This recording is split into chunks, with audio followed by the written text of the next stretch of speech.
Ano, nakakagigil naman kayo, be. Ang kinis-kinis mo talaga ba to? Sana all. Kain muna tayo. So, nakadalawa na tayo ng clip, diba? At in-inform ko kayo na meron tayong mga available na cash assistance. At sabi, punta naman tayo dito kay Kalbo!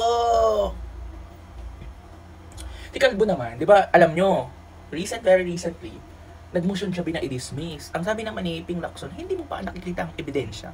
Mag-dismiss ko na. Ang kapal naman ng bungo mo. Charot, walang ganun. Yan sabi niya, hindi mo pa nakikita yung ebidensya, i-dismiss mo na. Diba? Sa regular proceedings, abogado, eme. Pero syempre, diba, kaya nga sila binigyan ng 5 days yung yung prosecution panel at 10 days naman kay Sara para ilatag ang lahat-lahat, B.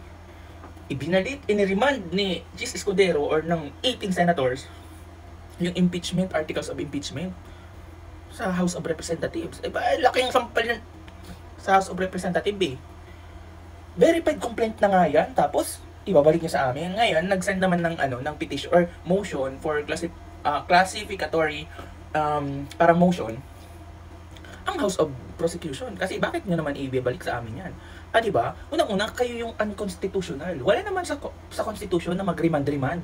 Ba't ibabalik-balik? Wala kayong tiwala sa amin. And napaka-futuristic niyo naman masyado, B. Tatanungin pa namin kung willing pa ba yung 28th Congress na i-pick up yan o na mag-crossover yan. Diyos ko, B, malamang, if you are really after justice, pagpatuloy natin yan. Kung talagang nalalabuan kayo mga senator judges kayo, B, doon kayo mag-motion. Pero tuloy ang trial.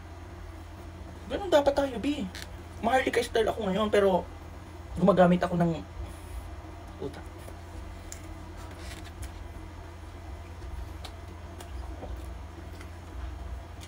Diba? Tapos guided by the Holy Spirit kapag nalalaman. Yung mga ginawa nila, yung nag-convene ang Senate as impeachment court. And they became senator judges. Ginagawa niyo yung mga dapat gagawin dun sa formal. Diba? Sa trial proper. Pag-uusapan nyo din naman yan, ba't ba ayaw nyo at least man lang maipakita? Pero wala na kayong magagawa, Bia. Okay?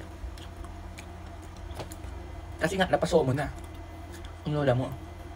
And, naglatag na din ng ebidensya. 5 days, Anong date yung 11th, no? So, bukas yung deadline nung sa prosecution or Tuesday. Mga around ganyan. And Friday, yung yung pampo ni Sara. Di ba? Tapos, ito naman si Sara.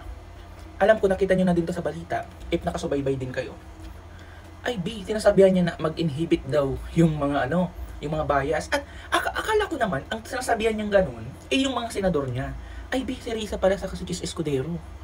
Diba? Name drop niya pa. Siyempre, para-paraan. Nagulat tayong lahat, diba? Kasi binanggit si Chis Escudero. B, para-paraan lang yun, B, gaya kay Joel Villanueva. They are really playing with Constitution. Diba? Tapos ito namang mga, DDS ng mga uto-uto. Tingnan mo, si Sara mismo ang nagsabi na inhibit si Chis Escudero. B, nililin lang na naman kayo dyan at kayong mga mababang uri.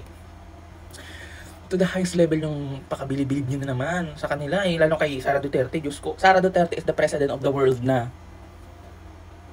Hindi na kayo pag-usapan na din natin dito kasi mahaba pa yung oras ko, B. About kay Digong. Diba si Digong nag-request for interim release. Tatanggapin na daw siya, B. On the way na nga doon sa Iran saka sa Israel. Pili na lang daw siya. Diba? On the way na din si Sara siguro doon. Mag-breakfast sila with missiles.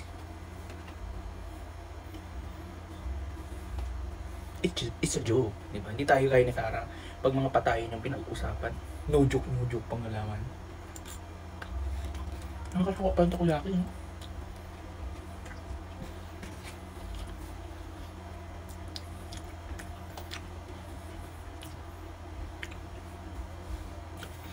Anyway, good luck.